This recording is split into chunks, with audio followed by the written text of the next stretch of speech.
મહત્વના સમાચાર સામે આવી રહ્યા છે। ગીર સોમનાથમાં મકાનો ખાલી કરાવવાની કવાયત હાથ ધરાઈ છે।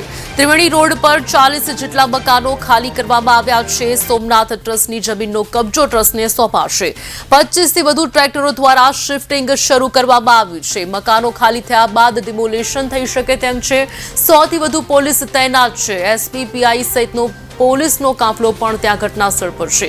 વેરાવળ ડેપ્યુટી કલેક્ટર મામલતદાર સહિત સોમનાથ ટ્રસ્ટના અધિકારીઓની ટીમો પહોંચી છે। શાંતિપૂર્ણ માહોલમાં મકાન ખાલી કરાવવામાં આવી રહ્યા છે।